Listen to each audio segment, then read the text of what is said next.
Hi everyone, and welcome back to my channel, Myra Lorraine. For those of you who are new, I'm Myra. Thank you all so very much for tuning in. I really appreciate you taking the time out of your day to tune in and watch my content.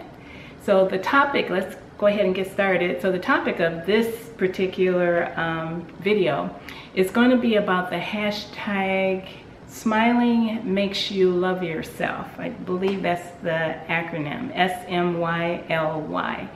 And it's going to be a review of the McCalls pattern 7621, and that's this pattern right here. Now I'll start off with the pattern review. I actually have it on, and I'll post a picture of it on Sally, my dress mannequin, right here, and you also see her back there too. But I'll post a picture of this particular top on Sally. And I just want to talk to you a little bit about it. I actually really like this pattern. As you see, and I'll post the pattern envelope up here again while I talk. It has 4 different options, but I think you can create your own options out of there, as I did, you'll see, with this one. And it started off, I actually started off by making, I think it was View C, this red one here, with the cross around the neck, and it has long sleeves, shoulders out, that kind of thing. And I changed it by making it a top instead of a dress. And while it worked out really nice for me, there was one issue: the neckline.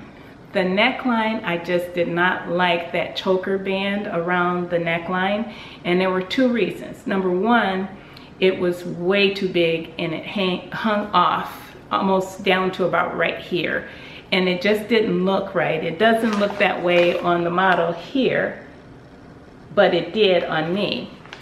And so I took it off and I made it smaller to fit my neck.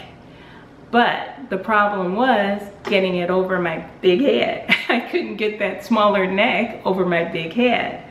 So I think the only way for me to do that, to have a choker on, was to maybe put an invisible zipper in the back, and I didn't want to do that. So I just removed it, finished off the back neckline of it, and left it as a V-neck. I love it. I absolutely love it. It now seems, it was a little bit busy with the extra piece around, the choker piece around my neck. But when I took that off and tried it on and looked at it without it, I fell in love with this top. I really, and I'm going to make it again because I really, really love it. I like everything about it because it fits me perfectly. I actually am going to make the top a little bit longer. I made it a little shorter. I'll stand up so you guys can see it. I may cut off my head, but yeah, let's see. There you go, so you can see it. I really love, and it's, as you can see, it's a little short, but it fits me. I think it fits me beautifully, and I just love, love, love this top. And the thing that I loved about it most is that it was super, super easy to put together. I mean, really super easy and quick to put together. So I definitely will be making that pattern, this pattern again, and that's again McCalls 7621. It was just perfect. So if you're in the market for that pattern and you were eyeing it up, I give it a 2 thumbs up because I actually really like the pattern. So now moving on to the hashtag Sewing Makes You Love Yourself. I've heard a lot of wonderful stories on this hashtag. Beautiful people have joined this challenge, and I wasn't going to at first, and then I was talking to a friend of mine, and she's going to do the challenge. And she actually persuaded me to do it, even though she didn't tell me to. She persuaded me in the conversation that we had. So I'm going to go ahead and do that. And at first I thought I was going to be emotional, but I don't think so. I'm just going to state the facts, and I'm going to try and steer away from any super personal details that might initiate that emotional side of me. But I want to say that I'm going to leave all the information down below in the description box about the rules of the challenge and who actually is organizing the challenge. Actually, I have the names of the people who are organizing the challenge here. It's Athena Kaku or Kaku. I hope I didn't butcher your name. I apologize if I did. Hattie Vander Kroon and Lisa Kish. Those are the ladies that are actually organizing this challenge or hosting this challenge, and all of them can be found on YouTube. But again, I do believe it's a wonderful challenge based on some of those stories that I heard. Some a little heartbreaking, but most very inspiring. That's what I thought when I saw the videos. So I'm going to get into mine. I cannot say enough about sewing and what it has done for me over the years. As some of you know, I've been sewing, oh my gosh, now I'm a little embarrassed to say this, but it's the truth. You know, it's over 50 years that I've actually been sewing. And it did start off, you know, with, you know, hand sewing on my doll, for my Barbie dolls, as a lot of you who have been following me know. So I've been sewing, you know, for a long time, and then I think around age 13 is when I got my very first sewing machine. And I actually remember, because of the way I grew up, I always grew up thinking, and this is emotional, but thinking that I was truly not very pretty. And it's hard as a young girl to not feel pretty, and you're growing up, especially when you become a teenager, you know, and you hear things like, for me, and this is honest to God truth, I was really, really super skinny all my life. Even after I had my children, I was still super skinny. 5'6", and when I had my last child, I left the hospital weighing only 119 pounds. That's how thin I was back in the day. And so I was actually told at one point, and it was a family member who told me that I had fried eggs for boobs and toothpicks for legs. You know, even joking something like that can truly impact a young woman. And it did for me, it did. A lot of it was kept inside, but being insecure about the way you look is not the way to grow up for a young woman. So if any young women are watching this out here, please don't take that to heart and speak up for yourself. Don't allow that to happen to you, because everybody is truly pretty in some way, shape, or form. You're beautiful to yourself and to others, and remember that. I know that now, but then I didn't. And it was in school, it's actually, if you're not one of the popular people, a lot of times it gets amplified when you're in school, because, you know, there's the bully issue. Well, Myra went through that. And I remember when I got my sewing machine, there was a young lady in there that I just admire so much in my class. And she always used to wear these pencil skirts. And that's probably why I have a thing for pencil skirts right now. Love them. Love them. I just do. But she looked so beautiful in this pencil skirt. And that was back in the later part of elementary school. And back then, I was probably in 6th grade, I think. So I went home one day and I took apart, because, you know, being young, you know, I had money for shopping for fabric. So I took apart something that I had, and I think it was like a old wool coat or something like that. It was a black and white tweed.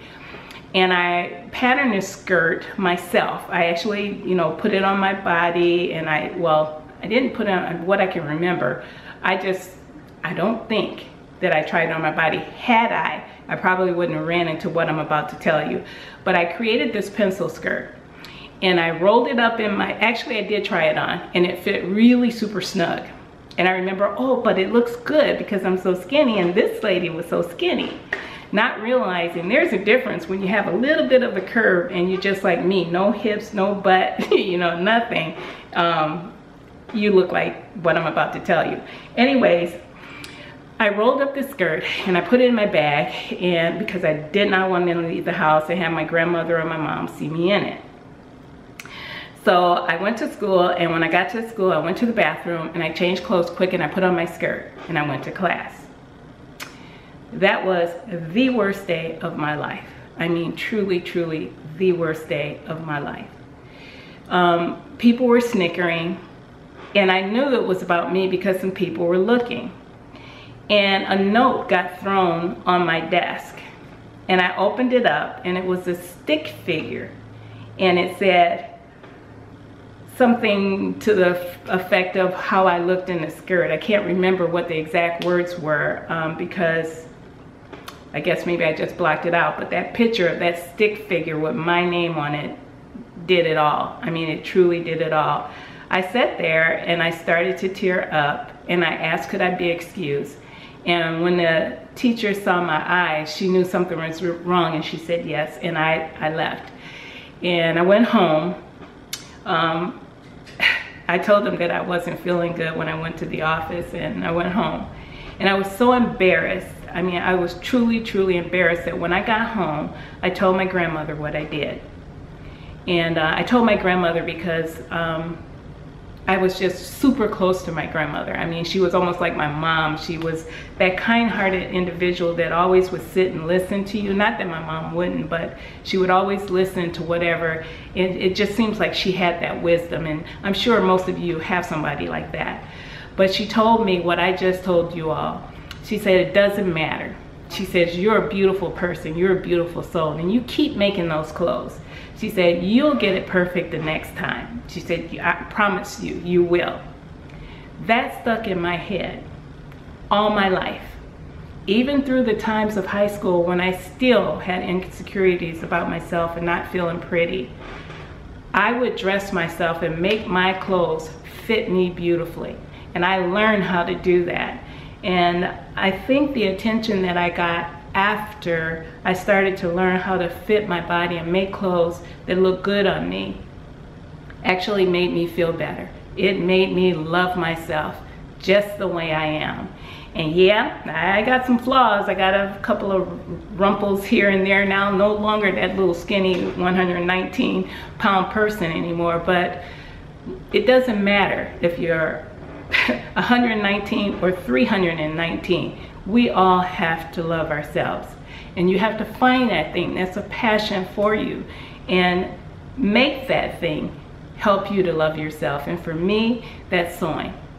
Whenever now that I get really down, or when I have stressful situations at work, if I could find even 20 minutes to sit at my sewing machine, it was like the Lord came in and just took everything off my chest. And I'm sure that's what he did when he gave me the gift of sewing. And so for me, it is truly an outlet that makes me survive a lot of stress, a lot of heartache. And I'm sure there's times when you just can't imagine sitting at a sewing machine and sewing. Like there are a few of my friends that are going through some things right now, and I know that it's one thing about it is sewing is not their thing, but for me it is. It's a lifesaver. And if I honestly, to be honest with you, if I did not sew, if I couldn't create beautiful clothes, I can't tell you where I would be. I mean, my husband even knows that I have to sew at some point. You may see me off for a week or two, or even a month sometimes if you don't see me on social media. Doesn't mean I'm not sewing. I am sewing. It might be a little something that I just throw on a t-shirt or shorts or something like that. But believe me, that is my lifeline. Sewing is the thing that actually makes me feel good about myself. It makes me love myself. I'm not saying that I'm not anything without it. I mean, obviously I must be. I raise my children. They're all great, upstanding citizens in this world doing great things. I have a wonderful husband who I've spent 40 years with. Actually, this year it'll be 40 years we've been together. So obviously I am somebody. I am beautiful, and I can do beautiful things. So sewing just helps me stay grounded. So that's my story, and I hope it wasn't too long-winded, and I hope you all enjoyed my story. And come back if you like my content, and don't forget to give me a thumbs up, comment, and if you'd like, subscribe. Thank you again for tuning in. Take care.